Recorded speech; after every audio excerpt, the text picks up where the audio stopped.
Tag, you're it. I don't want to go. I will always remember when the Doctor was me.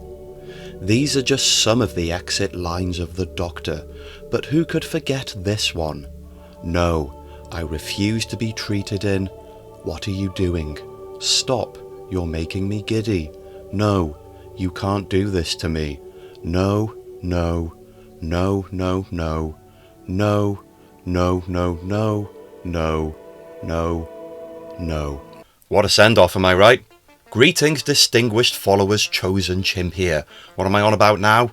Well, I thought I'd talk about 1969's The War Games, the last episode of Patrick Troughton's tenure as the Doctor, and also the last episode of Doctor Who in the 1960s, the decade that gave birth to Doctor Who.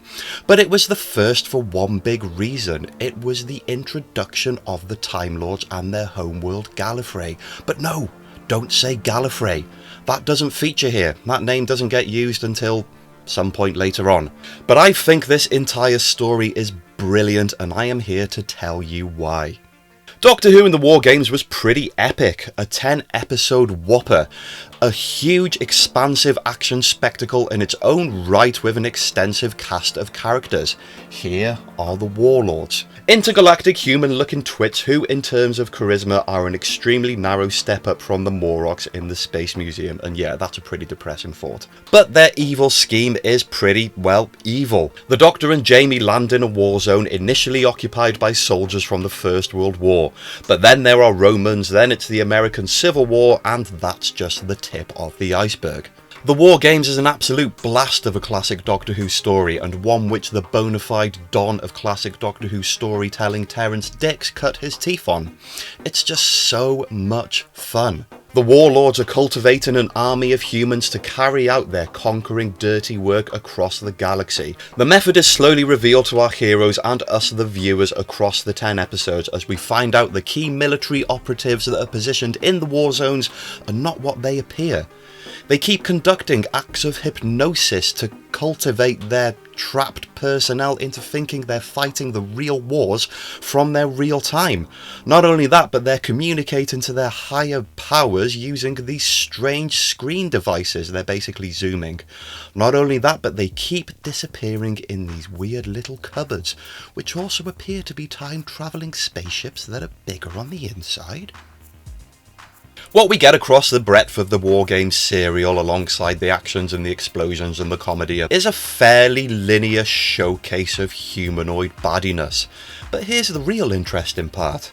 This guy, the War Chief. A man with a strange medallion, in a high position of power among the Warlords, their special counsel, if you will, providing advice and technology whilst scheming behind their backs. He's even building these knockoff TARDISes for them so they can travel across time and abduct people. Oh yeah, this guy, that's the Warlord. He's just a beardy man. Kinda looks like the Cyber Controller, if that's any compliment. But this is the guy to watch out for, the War Chief. And here's the kicker, if you haven't worked it out already, he's a member of the same race as the Doctor. Not the Warlords, but the Time Lords. So basically, TV back then was a lot different to how it is now. There were no recordings. The only real form of record keeping you had were the novelizations. They were kind of like recordings in a sense. You could read back and pick up bits that you might have forgotten about, or if you wanted to cross-reference this and that together. Basically, what I'm getting at is I like to wonder how many people watched this and thought, oh yeah, another member of the Doctor's race. We haven't seen one of those since the Meddling Monk in 1965's The Time Meddler. Perhaps one or two people. I mean, if you missed the Time Meddler in 1965 when you were watching this in 1969, then you probably wouldn't have had a clue. There sure wasn't any wiki fandom. You know, in retrospect, Peter Butterworth's Meddling Monk was much more of an interesting character than this guy. However, this guy kind of set the template for that guy. They do kind of look the same. I can see how they got confused to be the same person. They're not the same person. It's not until episode 8 of the War Games that the Doctor and the War Chief have a good old catch-up, and this conversation really opens up a backstory in a way that Hartnell's conversations with the meddling monk just didn't. They talk about their history of Time Lords and what brought them to where they are now. The War Chief talks about how the Doctor stole the TARDIS. Can you believe that? That ship, the Doctor stole it. Straight away their chemistry is bang on the money, with the War Chief seeking an alliance with the Doctor and the Doctor being thoroughly appalled by the War Chief's plotting, evil, conquering schemes. As you might expect, that blatant lack of concern for the well-being of innocent lives is an instant alarm bell for the Doctor. Unlike so many conversations he would later have with this weirdy-beardy Time Lord, there's a big difference in what they consider to be the value of human life. The Doctor treasures human life for all its brilliant, wonderful, quirky, exuberant value, whereas the War Chief, see I'm doing it myself now, just wants to use them as a pawn for his own conquering ends. I mean, let's face it, this guy, he's more of a traitor to the Time Lord ethos than the Doctor is, and that's saying something. He's a real jerk. Naturally, the Doctor is a sneaky little trickster and therefore manipulates the War Chief into aligning himself with his cause, creating a kind of fake bond between them. The War Chief wants the Doctor to make more of his rubbish TARDISes, but then he is outed as a traitor amongst the Warlord ranks, so he has to assist the Doctor so he can make a bid for his own life. He sort of dies, sort of doesn't. Go on, expanded fiction, you roll with that. Also worthy of note is that guy's funny walk during a shootout. Just go and watch the episode, it's hilarious.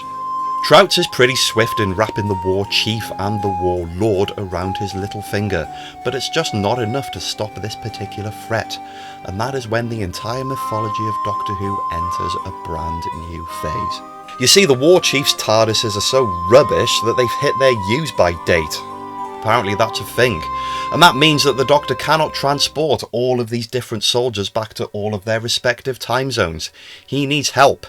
I mean, yeah, him, Jamie and Zoe could escape by themselves and save their own necks, but that's just not what the Doctor is about. The Doctor is the Doctor, and he saves people. So there is only one solution to this conundrum, and the good old Doctor is willing to give up literally everything to make it happen. He uses this cute little stop-motion box gizmo to send all the information needed to the bigwigs on Gallifrey. Don't say Gallifrey. When the Time Lords get introduced to Doctor Who for the first time, straight away there's a kind of sombre resignation to the Doctor's personality that we've never seen before. He avoids explaining his relationship with the Time Lords to Jamie and Zoe in too much detail, giving the viewers the sense that this is really building up to something. Even the Warlord is spooked by the pending arrival of this brand new force that seems poised to press its godly thumb down on everything that's occurred in the War Games up until this point. I love the fact that straight away there's this sense of self-sacrifice on the Doctor's part that audiences who watched this at the time would never really have seen before. I mean, yeah, he's always been brave, he's always saved the day, but he's never really been seen to do it at the cost of his own well-being. It's the kind of self-sacrifice and valour and virtue that we're used to seeing from the Doctors now, but I would argue that the War Games is the very first time the audiences are privy to that. And Troughton's performance in this regard is exemplary. It just delivers a new dimension to the humanity of the Doctor. The final couple of acts of the War Games also does a staggeringly good job of setting up the Time Lords to be something more powerful and dangerous than anything we've ever seen in Doctor Who before. Much of that is down to the dialogue delivered by the Doctor and the War Chief in preparation for the Time Lord's appearance, but the prelude to their arrival gets really juicy in the closing moments of episode 9 of the War Games. Everything goes slow and wobbly. Gone is that fast-paced, futuristic thriller jingle ably scored by Dudley Simpson running throughout this serial, and in comes the bombastic sounds of the organ, and we all know who's playing that. Cue the second Doctor's final episode, and age has made this vintage ever finer. The first morsel of greatness in episode 10 of War Games that laid the groundwork for Doctor Who mythology as we know and love it today is Troughton's Doctor saying, "I left because I was bored." He then goes on to explain how the Time Lords are an immense civilized race, in control of their own environments, and apparently they can live forever barring accidents. Who knew? But they hardly ever use their great powers. They are sent simply to observe and gather knowledge. Stop a second. It's 1969. You're watching this for the very first time, and all of this information is brand new, freshly delivered. We can't take that for granted. This is history. Doctor Who history. I immediately think of the unaired pilot of Unearthly Child, where William Hartnell's doctor says, "Before your ancestors turned the first wheel, the people of my world had reduced movement through the farthest reaches of space to a game for children."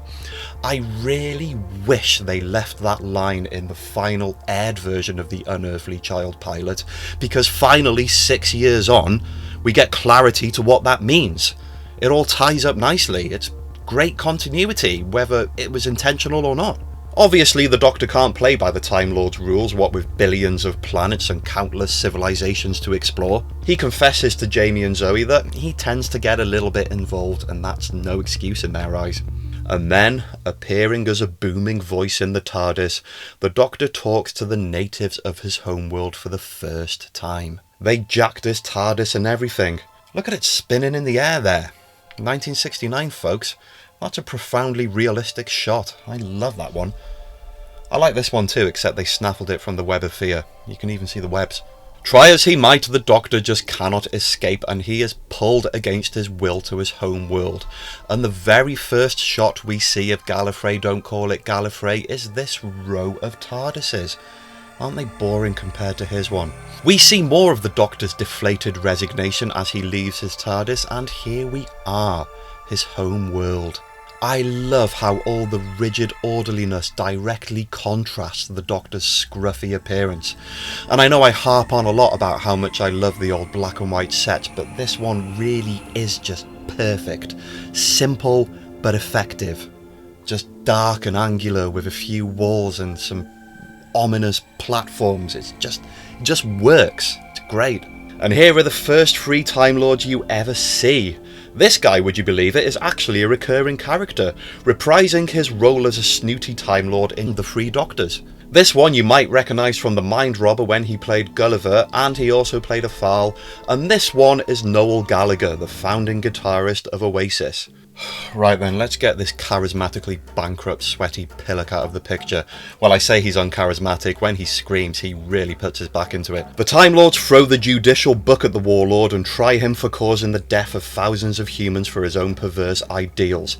They're really appalled by his actions. Just like the Doctor, who explains to Jamie and Zoe that the Time Lord's interference in the affairs of another race is a rarity, and even though his regenerative rear end is on the block, he steps up to testify against the Warlord. He has to.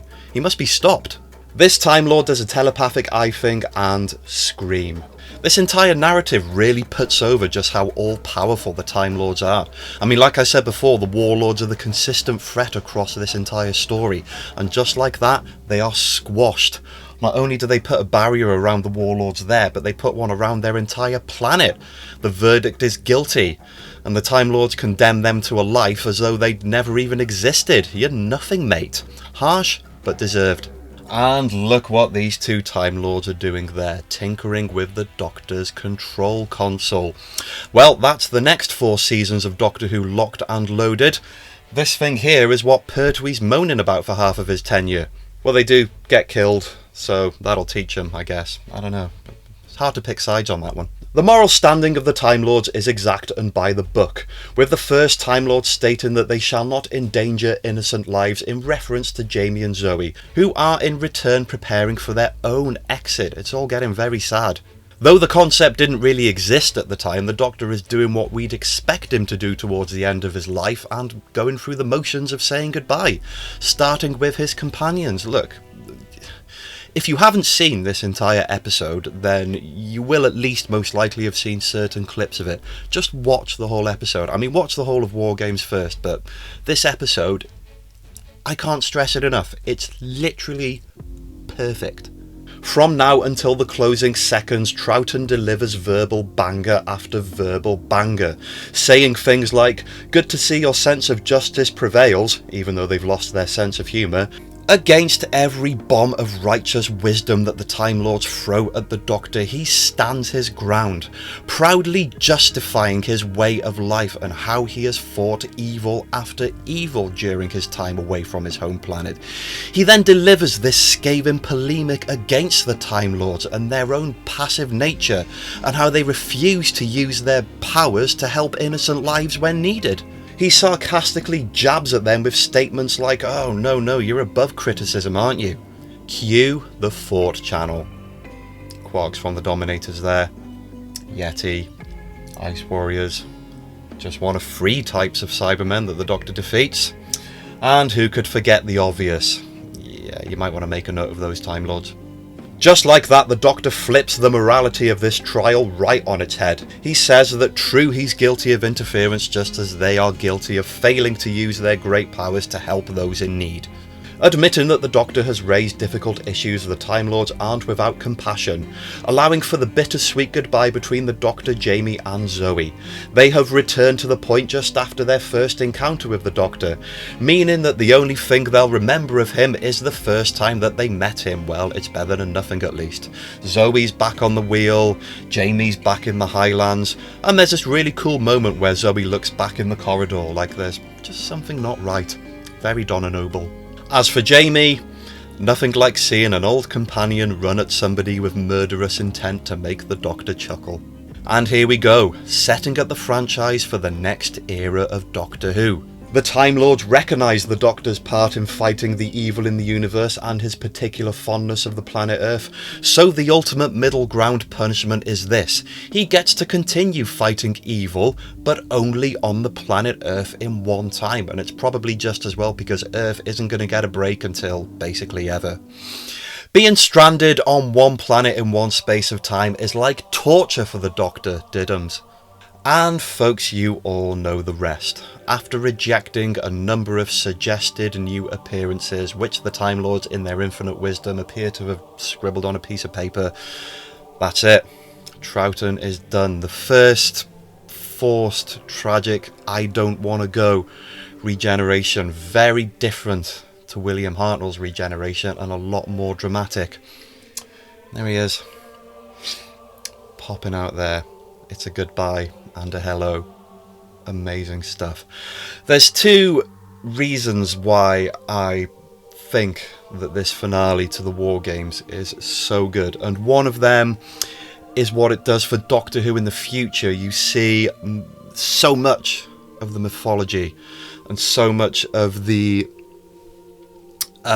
iconography of the Doctor and its identity and its universe and its characters is formed by the concepts that are introduced in this episode, not just with the concept of the Time Lords, but also with this new dimension to the Doctor's character, this real human response, this rebelliousness and defiance to authority, which only exists within him because he wants to do the right thing and he wants to be the best version of himself. And the Time Lords are vexed. You get this sense that they only delivered this punishment because they had to. With a gormless git like the Warlord, it was easy, just zap a barrier around him, done. But this is wholly different. And it's just so good, and Doctor Who owes so much to the War Games. But the other thing I like about this is what it does for its past. Just think about how Doctor Who began in an unearthly child. And 6 seasons later, we get this. Now, I know that long-standing continuity in TV shows wasn't really a thing like it is now. Every episode had to operate on a standalone merit. And you know, we know that the William Hartnell stories were really good at referencing things that had happened in previous episodes, so there was always this kind of sense of a bigger universe operating outside of these standalone stories. But this is a finale in the truest sense of the word. It brings a real roundabout closure to the beginning of Doctor Who, where he's this mysterious traveller. We didn't know where he was from. We didn't know why he did what he did. We didn't know who his race was. We didn't know where his ship came from or what he was doing gallivanting around it on his own. But now all of this gets explained. It closes off the 1960s era of Doctor Who with such finality and such cleverness and such satisfaction. And I'm not sure that it was even aware that it did this good a job. Think about the amount of showrunners and handovers and producers. It just got passed on from one thing to the next. The most, arguably the most long-standing element to Doctor Who in the 60s were the actors. Things behind the scenes got chopped and changed so much, and yet it's just perfect. Looking back, it's perfect. Season 1 to Season 6 of Doctor Who has a beginning and a middle and an end. And then what follows is a brand new phase. It's a brand new era. It's colour. It's unit. It's the Doctor and the Master and John Pertwee, and that sets the precedence for everything that comes after. And this is just the perfect juncture. It's almost like Russell T Davis's tenure, passing over and changing the guard towards the Stephen Moffat tenure. This is kind of like the end of time, leading over to the 11th hour, which is Spearhead from Space. And yeah, War Games, folks. It's a masterpiece. Thank you for tuning in, everyone. It's great to be back. While you're here, why don't you stick around and watch this video I made about the Unaired Unearthly Child pilot. What other Doctor Who stuff would you like me to talk about? Sound off in the comments, and don't forget to hit subscribe. Have a good one.